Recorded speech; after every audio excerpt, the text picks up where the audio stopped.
Аманат кыймылсыз мүлк агенттигинин мурабаха жолу менен, шарият жолу менен даяр үйлөрдү дагы алып берип атабыз. Компаниянын финансылык абалы жакшы да. кызыл китеп келиңиздер жакыныраак көрүп алыңыздар. Курулушка ушул документ точка коет да. Гарантия ушул да. Андан башка кандай гарантия болот? Пай деп менен келсеңер скидка болот же индивидуальный условия болот дейт го. Объектилерин, офистерин кыдырып тартып маалымат бергенге аракет кылдык. Ассаламу алейкум, урматтуу мекендештер, саламатсыздарбы?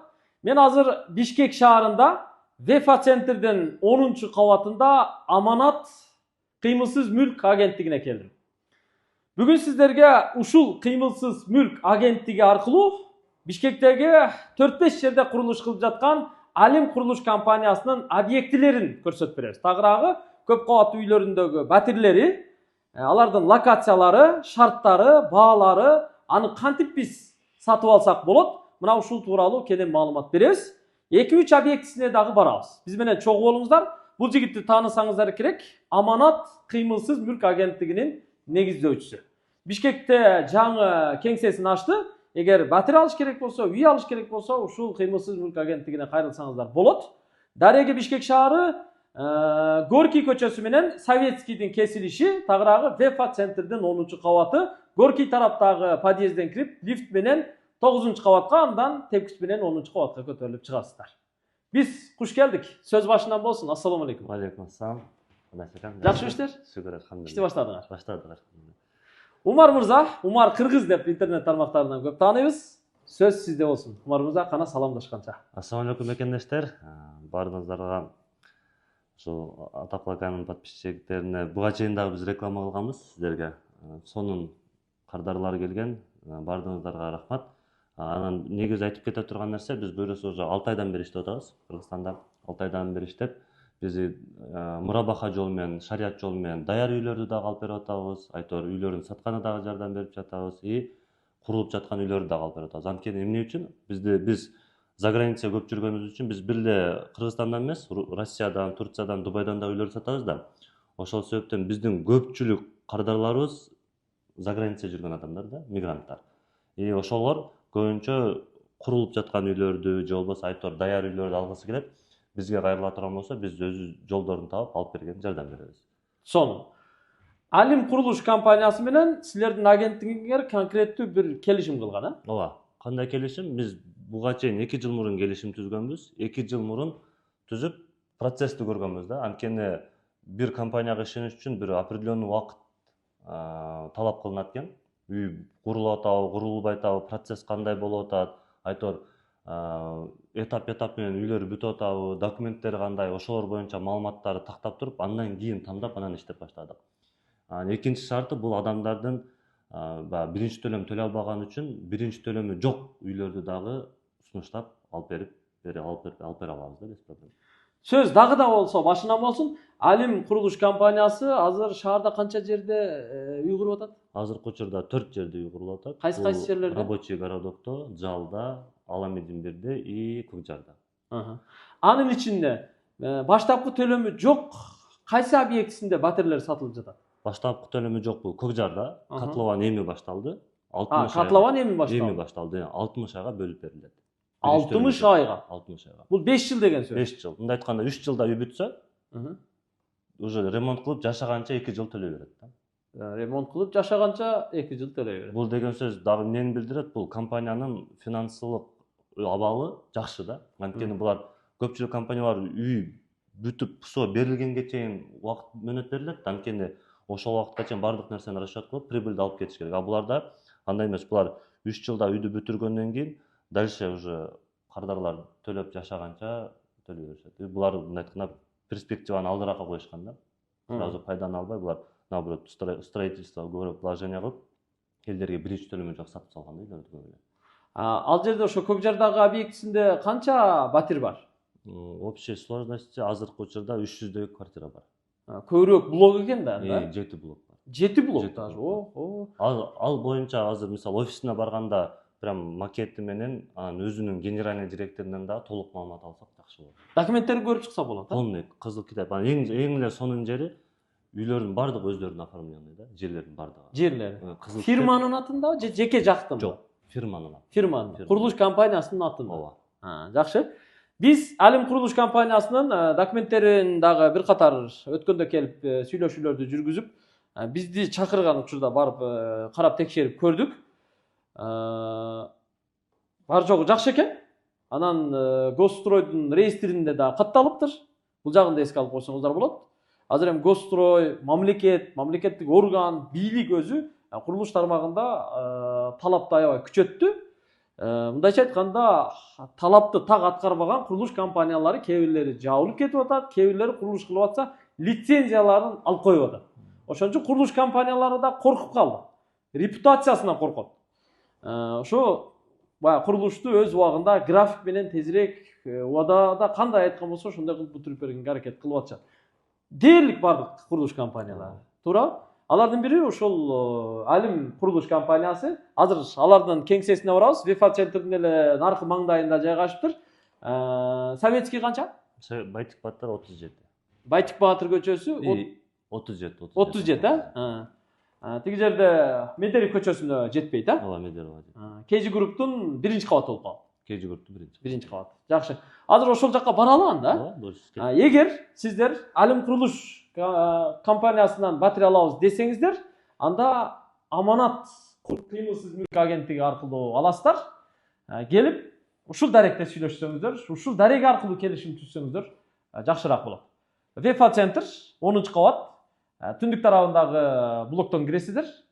Келсеңиздер, бул жерде целый команда бар. Команда сиздерге кеңеш берет. Бир эле ушу Алим курулуш эмес, башка Бишкек шаарынын бардык аймактарынан негизи жер үй болобу, жер болобу, батир болобу, эмне болсо сатып алыш керек болсо, ушул кыймылсыз мүлк агенттигине кайрылсаңыздар болот.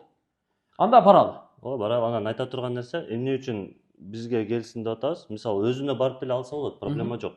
Маселе ада эмес. Маселе, мисалы, бизге келе турган болсо, канча биринчи төлөмү бар, айына канча төлөй алат, кайсыл жерде иштейт, абалы кандай, азыр квартирада жашайбы же болбосо за границада жүрөбү, ошол шарттарына карап туруп, биз ага ыңгайлуу вариантты предлагать этебиз. Мисалы, сиз курулуш компаниядан алганыңыз жакшыбы же сразу даяр үй алганыңыз жакшыбы деп туруп варианттарды айтабыз, анан ошодон бирөөнү тандайт да.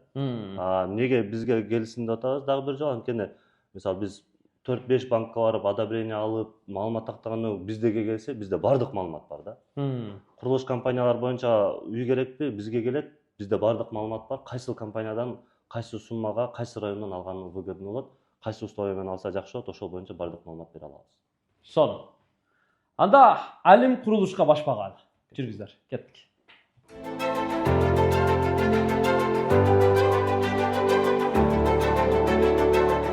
Туугандар, мынакей, биз азыр Умар мырза экөөбүз Алим курулуш компаниясынын негиздөөчүсү, жетекчиси Алимбаев Жаныбек Махаматовичтин кабыл алуусунда отурабыз.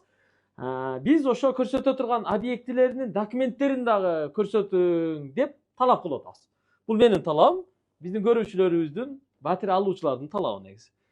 Сөздү сизге берейин. Биздин көрүүчүлөр менен, батарея алуучулар менен бир саламдашып, анан ошо Алим курулуш компаниясы канча жылдан бери курулуш кылат, кандай объектилерди курду, ушул тууралуу бир кененирээк маалымат берип койсоңуз.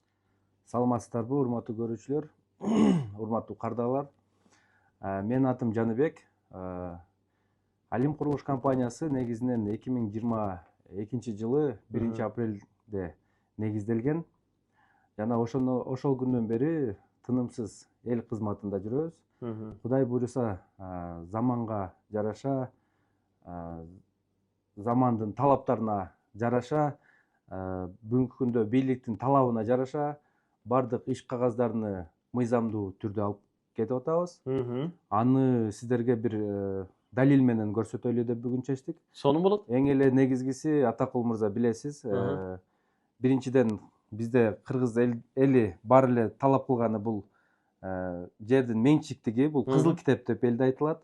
Ошол кызыл китептер бул компаниянын менчигинде экенин дагы бир жолу сиздерге талап кылып, бир көрсөтүп, далил кылып кетели. Сонун болот.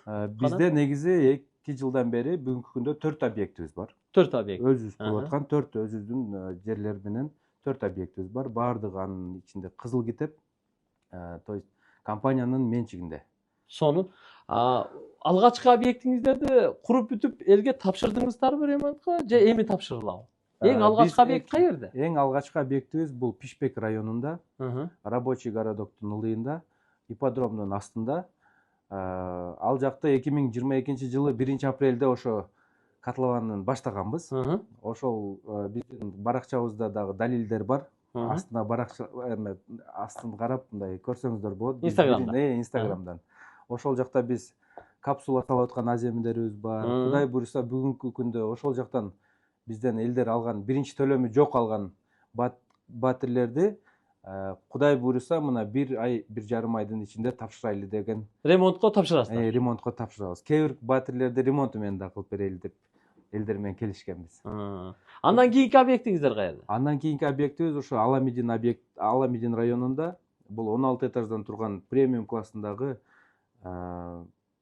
турак жай комплекси. 16 этаждуу турак жай комплекси. Бул жерде биз 1 жыл 4 ай мурун баштаган объектибиз. Ал жагыбыз Кудай буюрса азыркы күндө 4 блоктон турат. 4 блоктун биринчи блогу бүткөн, 10 этаждуу.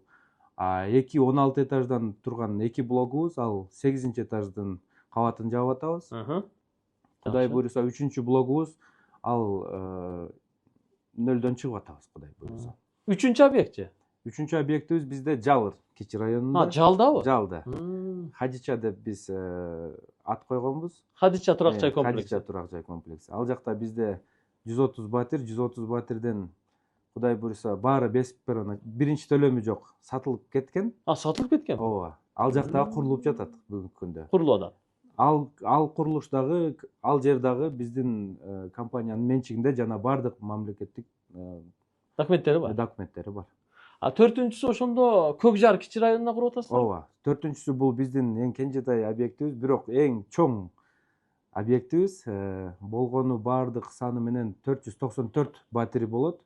Анын ичинде өзүнүн жаш балдар аянтчасы болот, өзүнүн детский садиги болот, бала бакчасы, анан өзүнүн намазканасы дагы болот. 200 чарчы метрден турат. Сонун болот экен, Ооба, Кудай буюрса. Абдан жакшы. Демек 4 объект, бүгүн биз экөөнү көрсөтүп беребиз. Азыр 2 объектке дагы барабыз туугандар, ошол жерден курулуш процессин дагы тартып көрсөткөнгө аракет кылабыз. Документтерди бир көрсөтүп койсоңуз, кайсы объекттер? Бүгүнкү күндө бизде Аламедин районунда батирлер бар. Ошол жакта сатууларыбыз болуп атат. Жана Көк Жар районунда Стамбул деген объектибизде сатуулар жүрүп атат. Ал жактын эң негизги баягы эң мындай мактанып айта турган жери бул биринчи төлөмү жок. Элге шартты түзүп берип атабыз биз. Ошол элдин көйгөйүн карап, элге жакшы бир шарттар менен сунуш кылып атабыз да. 0 сом менен келип батир алат экен да? Жок, 0 сом эмес, баягы батирдин турушуну, батир биз ал үчүн 3 миллион сом болсо, ошону 5 жылга бөлүп туруп, биринчи айдын акчасын келип төлөп эле батирди договорго түзсөк болот.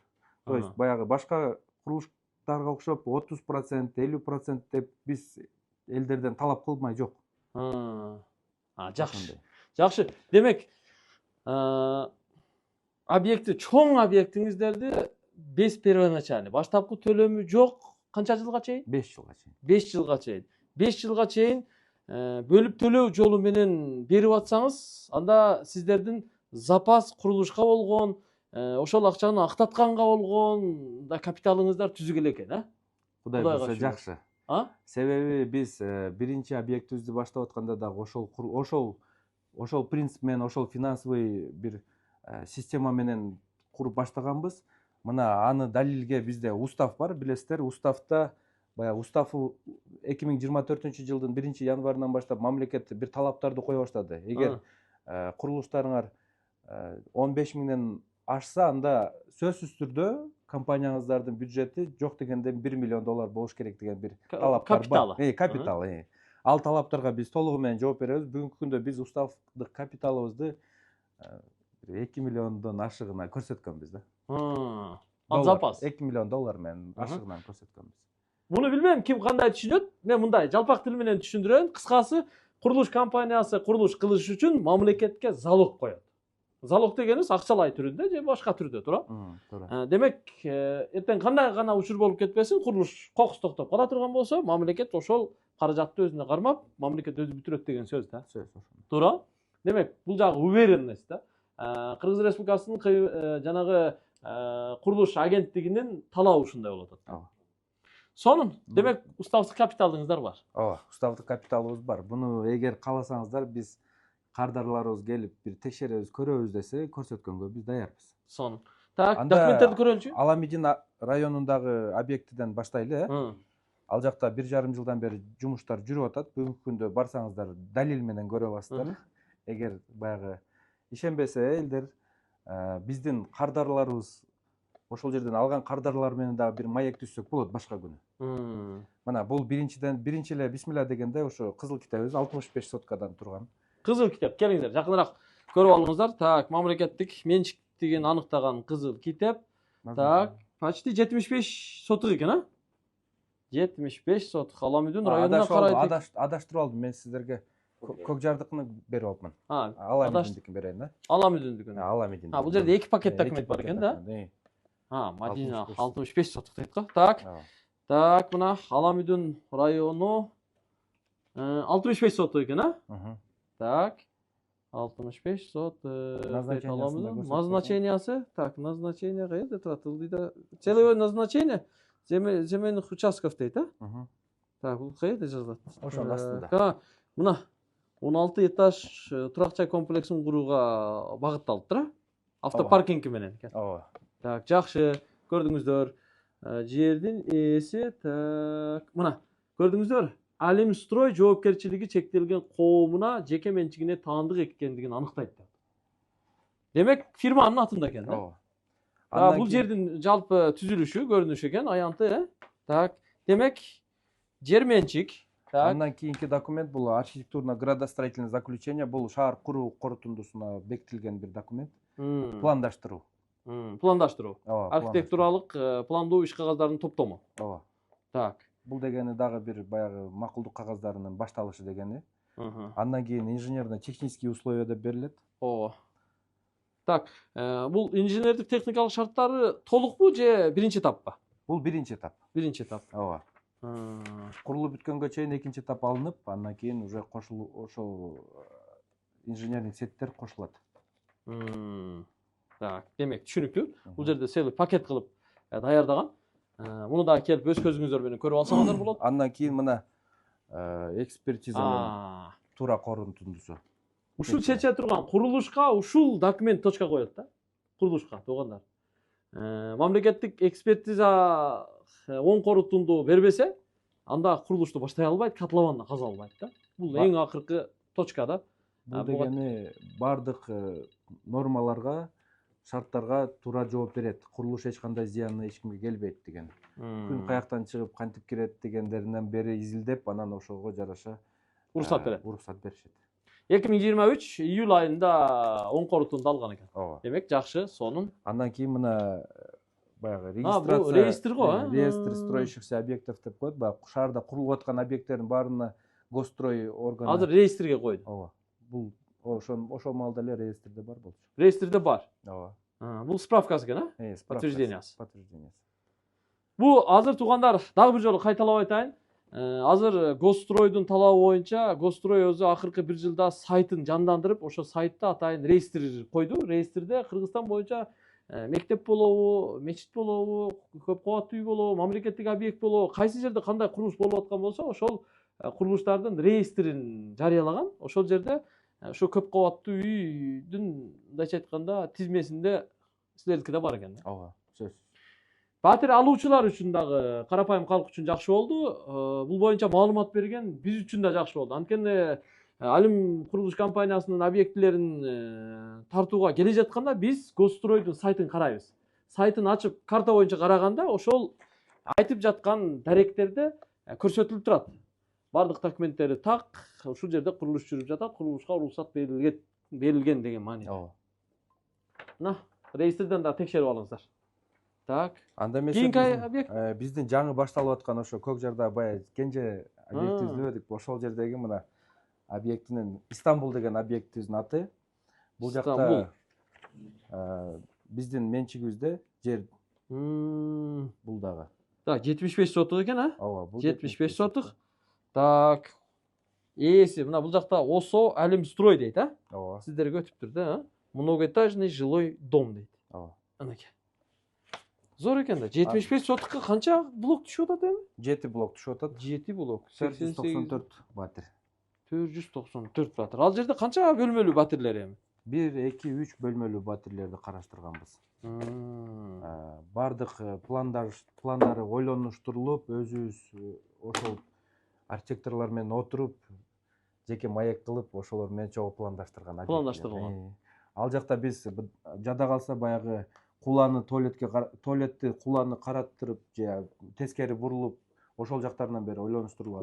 Деталдуу проектибиз да бул. Машалла, машалла. Сон бул шаар куруу боюнча корутунду экен. Бул жерде эми баягы града советтин чечимдери да бар бардыгы. Шунун ичинде экен, а? Андан кийин мына АГЗ. Нотариально эме кылган да, көрдүңүздөр. Так, жакшы. Буну бардыгын Бул ошо Госстрой берет. Госстрой берет да. Ооба. Госстройдун өзү баягы пронумеровано деп печаттары менен, колдору менен тургандар. Бул эми целый пакет да. Мыйзам боюнча, процедура боюнча кете турган документтер топтолду. Андан кийин мына бул баягы экспертизанын туура корутундусу да. Жакшы. 2024-27 июнда алган экен. Кенжетай эмеге, объектке, Ооба. 14 этаж. Жакшы. Сону Мына бул болсо ошо реестрде турган боюнча. Реестрдин эмеси, подтверждениясы. Ооба. Ачып карай бериңиздер реестрди. Gostroi.kg, Ооба. Gostroi.kg деген сайттан ачып кирип карасаңыздар болот ал жерде. Эгер ошол курулуш мыйзамсыз болсо, документтери так эмес, уруксат алынган эмес абалда болсо, ал жерде кызыл белги менен белгилеп, ал жерде мындай X кылып чыйып койгон өздөрүчү сайтта. Бул жерде проблема бар, бул жерден батир албагыла деген мааниде да. Мындайча айтканда. Ооба, акыркы жылдары мамлекет тарабынан ушу жакшы иштер жүрүп атат. Баягы ниети, иштери туура эмес болгон курулуш компаниялардын үстүнөн текшерүүлөр жүрүп, мамлекет кандайдыр бир далилдерди берип атат да. Ушу текшерип, ошолордун үстүнөн туура эмес иш алып баргандарына жол бербей, ошол негизи мамлекет тарабынан бул бир дагы гарантия да. Гарантия. Эми жакшы жери акыркы 2 жылда курулуш тармагына болгон бийликтин, мамлекеттик органдардын талабы ушунчалык күчөдү. Бул эл үчүн жакшы болду. Биринчиден, экинчиден курулуш компаниялары үчүн да жакшы болду, биз үчүн да жакшы болду да. Мындайча айтканда. Мамлекет өзү гарант болуп, Госстрой аркылуу талап кылып дегендей, бар жогун тартипке келтирди. Мындайча айтканда, строительный компанияларды бызылдатып койду да. Туура. Туурабы? Туура. Азыр бүт норма боюнча кетип атасыңар да. Элгеп койду да. Элеп койду. Элеп койду. Жакшы. Бул дегени биз үчүн да жакшы. Себеби баягы мошенник компанияларга бардыгын эле сравнивать этире берет да. Баарын эле баягы бирөө алдап кетсе, бардыгы эле алдамчы болуп сезиле берет да. Сүткө тили күйгөндөр айранды үйлөп ичет деп бекер айтпайт го. Ошол сыяктуу эле баягы бизге дагы келип көп сомнение болгондор. А болбосо биздин курулуш компания 2 жылдан бери бүгүнкү күндө кызмат өтөп келатат. 2 жылдан бери ушу элдердин талабына жооп берип, мамлекеттин талаптарына жооп берип, элге жакшы ыңгайлуу шарттарды түзүп берип келатабыз. Бул дегени биз Алла Тааланын ыраазылыгы үчүн кылып атабыз жана элдин кызматын кылайлы деп атабыз да. Сонун. Азыр эми батирлер тиги Көк Жарда канчадан сатылып атат?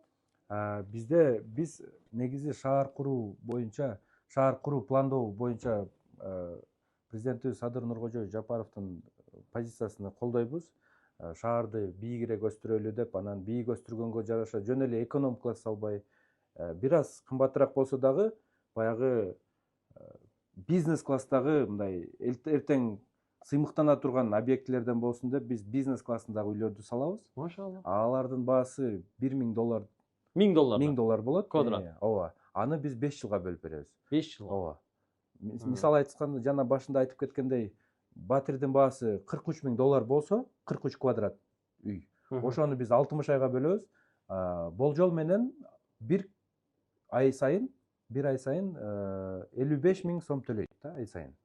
Анан 3 жылдын ичинде үй бүтөт, 3 жыл, 3,5 жылдын ичинде. Калган 1 жылды жашап төлөй берсе болот. Жакшы экен да. Ооба. Вообще сонун экен да, выгодный болот экен эл үчүнчү. Анан дагы айта турган нерсе, азыр 5 жылда атасызбы? 5 жылда атасыз.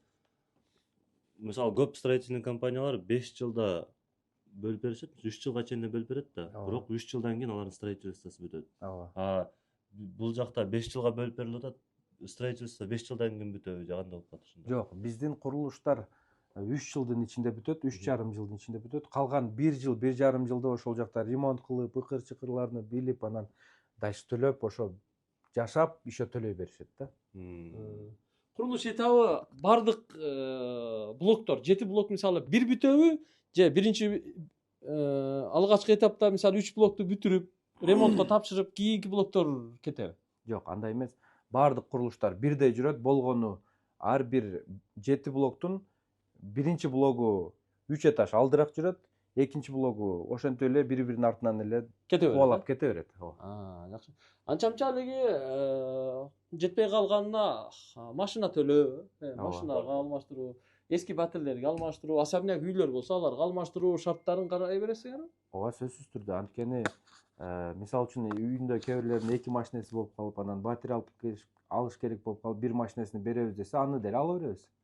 Эч проблемасы жок. Бирок ал машинесин өзү сатып, ошол акчасын өзүнө иштетип, ал бизнесин өзүнө өөрчүтүп алса дагы жакшы. Бизге биринчи төлөмдүн кереги жок. Биринчи төлөм баягы сөзсүз эмес. Кыскасы баягы адамда эми өзүндө акча турса, ал ошол акчаны оборотуна салып көбөйтүп алганы жакшы да. А биз аны талап кылбайбыз. Бизге первоначальный взнос деле келип төлөй берсе болот. Сонун. Жакшы. Аламүдүндө батирлердин баасы канча квадраты? Аламидинде батирлердин баасы биз 2023 жылы баштап атканда 1 чарчы метри $800 болчу. Бүгүнкү күндө $1000. $1000. Ооба, $1000. Бирдей эле экен да? Ооба. Себеби бул жакта эми азыр баягы курулуш этаптары жүрүп, срок строительства азайып, срок рассрочки да азайган үчүн бай $1000 кылып койдук да. Ал жакта дагы бизде премиум класстагы үй. Премиум Ооба. класста. Ошо Аламидин районунун эң сыймыктана турган үйү болот деп чоң ишенимдебиз. Сонун. Кудай жалгасын. Ал жерде дагы намазкана бар. Ал жерде да Ал намазкана жакта да бар. намазкана. Намазкан жигиттер, бирөөнүн акысынан коркот. Кудайга шүгүр. Бүгүн таанышкан жокпуз. Бул жигит менен дагы өткөндө келип таанышып кеткенбиз. О документтерин да көрүп кеттик эле. Бүгүн дагы кайра келип сиздерге ага чейин мен да изилдедим. Гостройдун сайтын карадым. Бул команданы изилдедик. Сураштырдык дегенде, анан мындай уверенность болгондон кийин анан келип тартып көрсөтүп атабыз да. Себеби биз дагы сиз айткандай мындай айранды үйлөп ичип калганбыз азыр. Себеби буга чейин башыбыздан ар түрдүү окуялар өттү. Кээ бир курулуш компанияларды тартып элге сунуштаганда, ал курулуш компаниялары кээбиси жабылып кетти, курулушу токтоп калды. Биз дагы айранды үйлөп ичип калдык. Анан бизге да оңой болду. Госстрой, мамлекеттик органдар ушундай бир системаны тартиптүү жолго салып койду. Госстройдун сайтын ачып карайбыз, реестрде барбы жокпу. Документтерин келип карайбыз. Процедура боюнча бүт пакет документтери так болсо, анан жана айткандай мамлекетке депозит же залог, уставный капиталды койгон болсо, анда биз коркпой эле көрсөтөбүз да. Туура? Туура. Гарантия ошол да. Андан башка кандай гарантия болсун? Эми анын баары гарантияны Алла Тааладан. Калганынын баары. Өзү сактанайлы, анан Алладан сурайлы. Туура. Жакшы. Биз азыр кеңсесин тааныштырып коелу.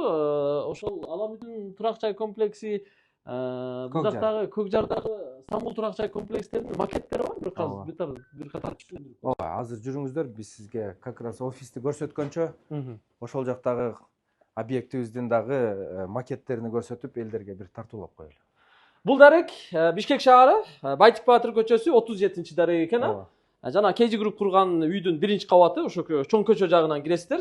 Алим курулуш компаниясынын башкы кеңсеси, сатуу бөлүмү ушул жерде экен. Ушул жерге келип батир алсаңыздар болот, же болбосо ошо жанагы биринчи көрсөткөн дарекке барсаңыздар болот. Ал үчүн Умар мырзага кайрыласыздар. Сырттан келгенде бул жерде мына күтүү орундугу, ресепшн, ушул жерден кыздар кайсы отделге кириш керек болсо маалымат берет. Анан бул жака сатуу бөлүмүнө кирсеңиздер болот экен да. Кайсы мынау? Бул кайсы объектиңиздер? Бул ушу Көкжарда курулуп аткан биздин Кенжебиз деп эдимби? Стамбул турак жайыбыз. Эркетайбы? Эркетай. Стамбул. Ооба. Бул жагынан көрсөтүп койсоңуздар мына. 7 блоктон турган азыркы күндө бул 2 блоктун курулуш иштери башталды. Котлован казылып, уже жакын күндөрдө бетон иштерине да алабыз да. Машалла. 2027-28 жылдары уже элдерге тапшыра баштайбыз. 2027-28. Ооба. 2027-2028. Кыскасы 3-4 жыл ичинде толук тапшырылып бүтөт экен да. Ооба. Бул үйдүн эң негизги мындай преимуществосы деп коет. Преимуществосы бул балдар аянтча жагына машинанын кирбей турганы. Ичине үйдүн короосуна кирбейт. Үйдүн короосуна кирбейт, бардык машинелер үйдүн сыртында болушат. Мисалы үчүн балаңды көчөгө чыгарып коюп, мисалы үчүн эшиктен чыгарып коюп, бул кенен отура бересиң да, баягы машина сүзүп кетет. Балкондон же кухнянын терезесинен карап эле. Ооба. Жакшы. Коопсуздугуну биринчи очередке караганбыз да. Жер астында автотоктомо барбы жокпу? Ооба, жер астында 100 машинеге, 100 автоунаага автотоктом жай караштырылган. Анда өзүнчө сатылабы? Ал өзүнчө сатылат. Гараж алам дегендерге. Ал деле рассрочкага берсин. Ал деле рассрочка. Сон. Бул эми биринчи кабаттары бүт коммерциялык объекттер болот да? Биринчи этаж салон, ооба. Кофейня, офис дегенде, э? Ооба. Дарыкана, клиника дегенде. Биздин ошо участогыбыздын алдынан азыр Кудай буйруса мектепке дагы бир участок бар эле, ошол жерди бирөөлөр сатып алыптыр. Азыр ал жакка мектеп курулат экен. Частный мектеп. Частный мектеп. Жакшы экен да. Ооба, бул үйүбүздүн жанында ошо бир частный мектеп болот экен. Фасад дагы жакшы жасалат экен, а? Фасады бул алюминиевый композит деп коет. Бул деген турецкий алюминиевый композит деп коет. Булар негизи өтө баягы пышык, анан өтө долговечный. Ооба. Водостойкий, жарастойкий, ошондой болот го? Утеплённый эми мурдакы үйлөргө окшоп баягы угловой үй десе коркуштун кереги жок азыркы күндөчү. Анткени утепление, там базальт бардыгы колдонулуп, бардыгы заманга жараша баягы талаптарга дал келет. Газ болобу? Газ болот. Отопление болот? Отопление ошо газ. Центральныйденби же газ менен болот? Газ менен болот. Индивидуальный деп коет. Ар бир квартирага өзүнчө котел коюлат. Ошо котелдорду орноштургандан кийин ошол жерде ал котелдор как Аристон да колдонулса болот, суу жылыткыч.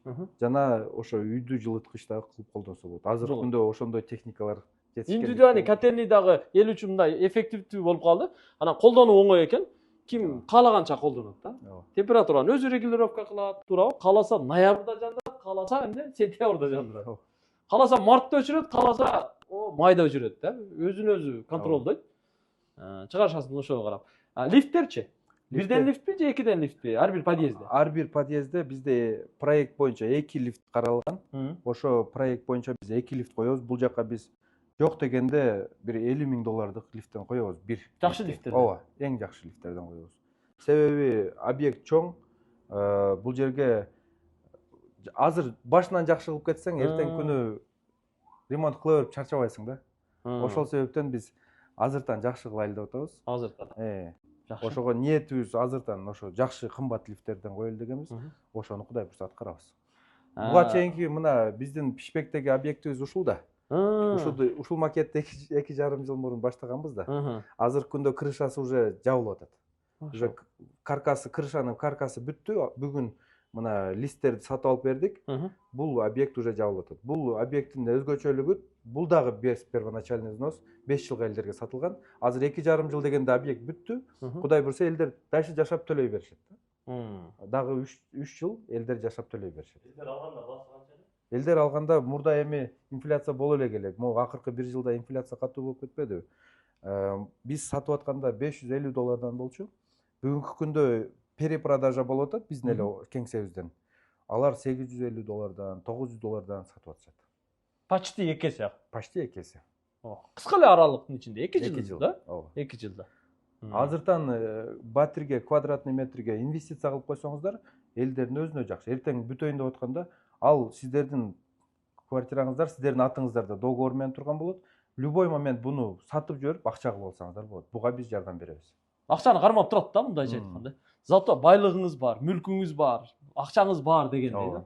Бул кыймылсыз мүлк тарабында мен недвижимостта 4-5 жылдан бери иштеп, ушул нерсеге түшүндүм. Бул кыймылсыз мүлктүн баасы бир тыйын да аркага кетпейт экен да. Өсөт экен да, только подъемго чыгат экен да. Себеби шаар жергеси болот атпайбы? Шаар жергесине адамдар көп келет. Анан көп келген сайын баягы талап болгондо баа өсөт экен да. Ошол себептен азыркы күндө элдер ушу мурда мал мүлккө инвестиция кылат эле го. А мал мүлктө баягы анча-мынча оорулар болуп, малдар өлүп калып көп рисктер бар. Рисктер көбүрөөк. А буда риск ушу баягы компаниянын жетекчилеринен да. Компаниянын жетекчилери негизи эле курулуш компанияда компаниянын жетекчилери баягыдай аманатка кыянатты кылбаса, Hı. эч проблема деле болбойт. Мен ойымча. Анткени баягы аманатка кыянатты кылса, баягы акчасын туура эмес багытка иштетип жүрсө, анда сөзсүз түрдө баягы курулуш токтоп калат. Анан эл баягы кыйналат да. А биз адан коркобуз. Биринчи учурда баягы Кудайдан коркобуз. Себеби эми элдин каргышы жаман, Кудайдын жазасы жаман дегендей. Кудай сактасын. Аманатка кыянаттык жок, иншалла. Тугандар, урматтуу мекендештер, мына Жаныбек мырзадан Аллах ыраазы болсун. Командаңызга ынтымак, ырашкерлик, биримдик каалайм. Өсүү болсун, өнүгүү болсун. Мына бүгүнкү күндө 4 жерде объект кылып алгачкыларын тапшырып аткан болсоңуздар, Бишкекте дагы көп объектилерди куруңуздар. Керек болсо региондорго. Сүлүктүгө бул жагы Караколго чейин барып үй куруңуздар. Келечекте ушул деңгээлге чейин жетели. Ийгилик каалайм. Эгер батир алыш керек болсо, Омар мырзага бул компаниянын сатуу бөлүмүнө келип кайтсаңыздар болот. Биз экранга телефон номерларын жазып койдук, Instagram аккаунттарын белгилеп койдук. Аккаунттары катталып ушул жактан дагы толук маалымат алып турсаңыздар болот. Бул дарек Бишкек шаары Байтик Баатыр көчөсү 37, ал эми биринчи көрсөткөн дареги Аманат кыймылсыз мүлк агенттигинин дареги, ал Вефа центрдин 10-чу кабаты. Биз азыр объекттерге барып, ушу курулушту дагы жеринен көрсөтүп коелу. Сизде эми жумушуңуз көп. Биз экөөбүз эле барып көрсөтө берели. Менде азыр бир аз жумуштар бар эле, ошо жолугушуулар бар эле. Анда эмесе сиздер үчүн биз балдарды кошуп беребиз. Ал жакка барып, сиздерге эшикти ачып берип, көрсөтүп, балдар иштеп аткандарын бир көрүп, элдиге сунуш кылып келиңиздер. Анан айтып коеюн, унутуп калдык, жана айтып атканбыз эме боюнча. Кайсы этаж биринчи төлөм менен, кайсы этаж биринчи төлөмү жок. Ошону айтып. Ошондой да бөлүнөбү? Ошону так ачыктап айтып койсоңуздар жакшы болот эле. Баягы биздин элге, биздин кыргыз элине негизги баягы ортоңку этаждар бул өтө баалуу этаждар экен. Анткени баягы негизи курулуш тармагында эле ортоңку этаждар биздин эл үчүн өтө баалуу болот экен. Ошол себептен биз ал жака бир өзгөчө бир кунт койдук. Анан биринчи, экинчи, үчүнчү, төртүнчү этажына чейин баягы элдер без первоначального взноса келип алып беришет. Анан 10-чу, 11-чи, 11-чи, 12-чи, 13-чү, 14-чү этаждарга дагы без первоначальный взнос ала берет. Баягы ортодо золотая середина деп коет го, ошол жагына бизде первоначальный взносту кылып койдук. Канча сумма төлөш керек? 500 000 сом. 500 000 сом. Почти 5000 доллар экен да. 500 000 сом. Демек 5-чи кабаттан 10-чу кабатка чейин. Эми бирок баягы көп батирлердин, көп пландардын эмелери сатылып кеткен да, ошо 13-чү, 14-чү этаждардычы. Анан эми ал ортолорун баягы эгер клиент келип ошол гана квадратураны алам десе, анда биз ал жагына эми баягы талабы бар өзү. Талабын, ал жагын өзүнүн баягы сүйлөшүү жолдору бар. Жакшы. Баягы эме бар го атаклыка. Баягы орустардын блогеринде мындай пай деп менен келсеңер, скидка болотчу, индивидуальный слой болот дейт го. Ошондой сыяктуу да айтыш керек да. Именно пай деп сөз менен келе турган болсо, индивидуальный слой менен берилет. Аны пай дегенде Аманат инвест менен кылгыла. Эми кыскасы бул жерде золотая середина деп айтты. Жогорку кабаттагылар, анан эң астыңкы кабаттагыларга баштапкы төлөм жок эле сатылат экен. Анан ортосундагы пай батирлерге баштапкы төлөм бар экен туугандар. Түшүндүңүздөр, а? 5000 доллар, 500 000 сом баштапкы төлөм төлөйсүз, анан калганын бөлүп бере берет экен да. Сизге рахмат. Рахмат сизге. Бар бололу. Мен өзүм батир алганга кызыгып калдым, Сен мени мындай батир ала турган жерге эшитип келипсиң да. Сүйлөшөлүчү бир, а? Сүйлөшөлү. Кызыгып калдым чо. Все, хорошо. Дагы 2 объект, андан кийинки объекттери бар экен, эми аны Алим курулуш компаниясынын Аманаттын кийинки серияларына калтыралы, биз дагы көрүшөбүз иншалла. Жүрүңүздөр, азыр объекттерге баралы. Көк жарга биринчи. Көк жарга барабыз. Кеттик.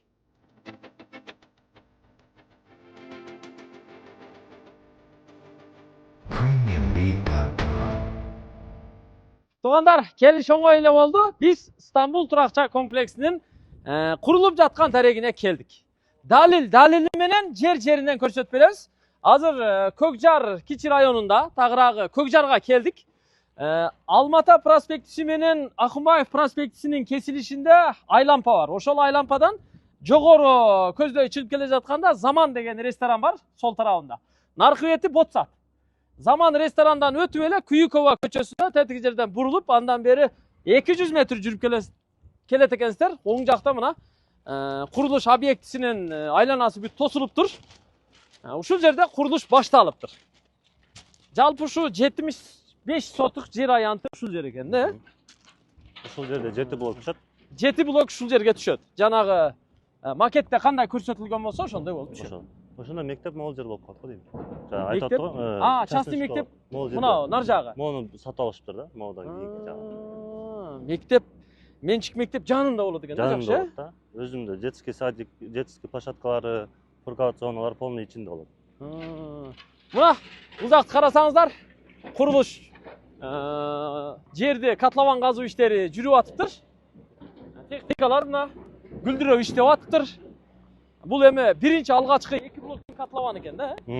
Мындай Төрдөгү. эме да бизде суроо беришет багындай. Кантип алабыз ушуга ишенип депчи. Биз мисалы Дубай, Турциядан да үй сатабыз да. Ал жерде бизде закрытый продажа деп коет. Үйлөрдүн документтери бүткөн, просто продажага объект полный чыга элек. Компания даярдап берет, бирок частный партнерлорго закрытый продажа кылып сатып берет да. Эч кандай эчтекеси жок туруп эле, только уже эле примерно могул жерден аласың деп туруп эле сатып беришет. Макетте көрсөтүлөт, план проект боюнча көрсөтүлөт бардыгы, Только закрыт. Жер кыртышы сонун экен, Ооба. Мына караңыздар, канча бир 2 метрдей эле шагал чыгыптыр да. Жер кыртышы демек көп кабаттуу үй курганга өтө сонун экен да, машалла. Азыр мына бир экскаватор казып атыптыр, хоолор иштеп атат экен. Бул жакта мына кезекте бирөөсү турат, бирөөсүнө жүктөп атат, дагы бирөөсү наракта кирип келатат. Ушу алгачкы 2 блоктун котлованы экен да. Ооба. 75 сотук. 75. Локация сонун экен. Локация сонун. Анан бул жерде плюс жери башка чоң үйлөр жок да, көрдүңүзбү? Азыр дрон менен да съемка болуп атат, ошодон да көрсөтөбүз. Айланада чоң домдор жок. Болсо дагы алысыраак экен да. И тоого дагы жакын. Тоо көрүнөт мисалы. Айнектен. Уже 16 этаж болгондон кийин спокойно көрүнөт да нарак. Панорама болот да. Ылдый жактагы, жогору жактагы. Сол жагында сад. Ботаник сад. Арашан дарыясынын бою болуп калат. Негизи локация аябай жакшы экен. Мен жана башында Көкжар кичи району деп койдум. Бул жер Көкжар айылы. Азыр эми шаарга өткөрүү менен алек болуп атат да. Бул жерде ошо Аламүдүн районунан шаарга өткөрүү процесси жүрүп атат окшойт менимче. Бирок бул көкжарлыктар шаарга кошулбай эле өзүбүздүн айыл боюнча эле кала берели деп атыптыр. Эми билбейм канчалык деңгээлде өкмөт чечим кабыл алат. Аны убакыт көрсөтөт. Бирок мына бул жерде газ бар экен, канализация бул жерде центральный, Ооба. Суу бар. Эми келечекте жашаганга жаңы турак жай комплексинде жана компаниянын жетекчиси айткандай бүт бардык шарт түзүлөт экен да. Болгондо да премиум класс деди го. Премиум класстагы. Анан эң эле жакшы болгон жери бул үйлөрдү биз азыр алып кайра кийинчерээк бүтөйүн дегенде кайра сатып бергенде да жардам беребиз да. Мисалы именно миграцияда жүргөндөр үчүн эмне үчүн совет берип атабыз? Акчаңыздар чогула берет. Эч кандай банк, эч кандай одобрение, садобрениянын башыңызды оорутпай эле прямой эле застройщик менен договор түзөсүздөр. Биринчи төлөм дагы жок. Ай сайын эле төлөп бересиң. Кийин мындай айтканда 4 миллиондук үйдү эртең 2 жылдан кийин спокойно 5 миллионго сатса болот да. Болот. Болот. Спокойно сатат. Сонун. Кыскасы Аманат кыймылсыз мүлк агенттиги бул жагынан дагы сиздердин кызматыңыздарда болот. Азыр эми бул объектти жеринен келип сиздерге көрсөткөнгө аракет кылдык. Буюрса убакыттын өтүшү менен ошо Алим курулуш компаниясынын курулуш объектилеринен анан Аманаттан кабар алып турганга аракет кылабыз. Кошумча маалыматтарды берип турабыз, байланышта болуп турабыз, чогуу иштешебиз.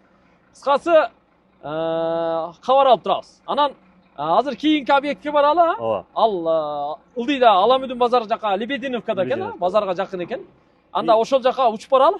Ооба, ошол жака кеттик. Анан айта турган нерсе, бизден эмне үчүн бизге кайрылганын жакшы деп атабыз. Анткени именно процесстерди биз өзүбүз келип тартып турабыз. Мисалы ар ай сайын кайсы этапта болду, азыр мисалы экспертизада барго, мисалы котлован могул датага чейин бүтүш керек. Биринчи этаж могул датага чейин бүтүш керек. Ошол этаптарын көрсөтүп, документациясын да көрсөтүп, и видеодон да көрсөтүп, миграцияда жүргөн адамдар көрө албайт да, келип отурбайт. Биздин баракчадан эле көрө беришет эсте. Сонун. Байланышабыз. Анда кеттик. Лебединовкага.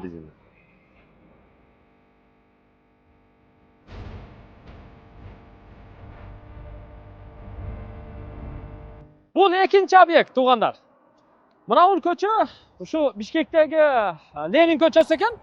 300 метр наракта Калинин көчөсү менен кесилишет. Биз азыр жогору жактан Чүй проспектисинен Ылдыйга түшүп келдик. Ушул Калинин көчөсүнүн светофордон батыш жагына келгенде мына көрүп турасыздар. Алим курулуш компаниясы тарабынан курулуп жаткан Медина турак жай комплекси. Бул жерде жалпы 4-5 блок курулуп атыптыр. Нарак чекедеги биринчи блогу курулуп, фасадтарына чейин жасалган. Ал эми бул эки блогу уже 6-7 кабаттан жогору көтөрүлүп калыптыр. А бул жактагы блоктор уже жерден көтөрүлүп башталыптыр, Кудай буйрса. Сыртта болсо жана жарнамалык маалыматтарды бүт жазып койгон.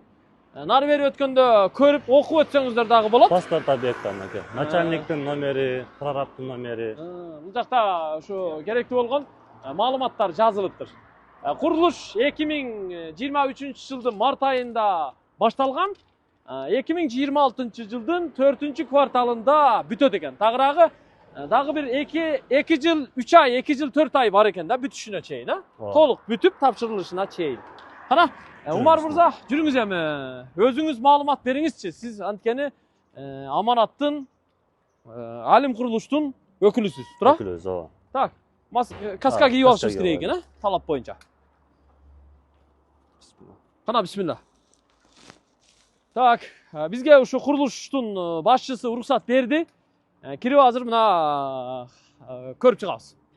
Бул жердеги батирлер кандай шарттар менен алабыз? Ушул тууралуу Умар мырза кененирээк маалымат бериңиз, Бул жердеги батирлер боюнча биринчи экспресс блокты айтайын. Ал жерде асты намазкана.